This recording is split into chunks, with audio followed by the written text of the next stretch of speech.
वजीर आजम नरेंद्र मोदी की social media post कुछ देर के लिए हटाए जाने के मामले पर मरकजी हुकूमत ने मेटा कंपनी के global head of public policy को तलब किया है।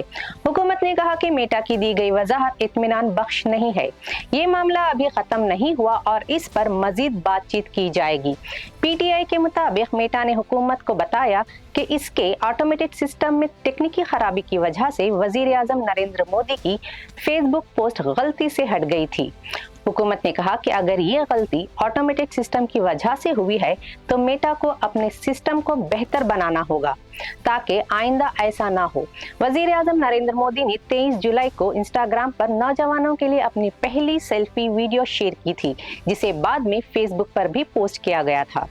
इस वीडियो में इन्होंने इम्तिहानी पर्चे लीक होने के खिलाफ सख्त कार्रवाई करने का वादा किया था। बीजेपी की कारकुन प्रीति गांधी ने सोशल मीडिया प्लेटफॉर्म एक्स पर मेटा पर तनकीद करते हुए कहा, इस मामले से कंपनी की गैर जानिबदारी, शफाफियत और जवाबदेही पर सवाल उठते हैं।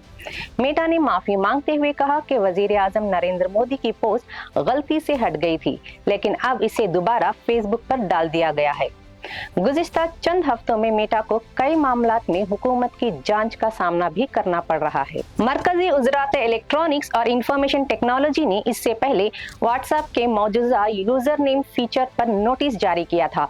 इस फीचर से ऑनलाइन फ्रॉड, फिशिंग, डिजिटल गिरफ्तारी के फ्रॉड और जाली शनाख्त के खतरात बढ़ सकते हैं। इसके अलावा हुकूमत ने इंस्टाग्राम पर बच्चों के जिनसी इस्तेहाल से मुताल्लिक इश्तिहारात के मामले पर भी मेटा को नोटिस जारी किया था। मजीद ताज़ा खबरों और अहम अपडेट्स के लिए जुड़े रहें डेली सालार उर्दू डिजिटल के साथ।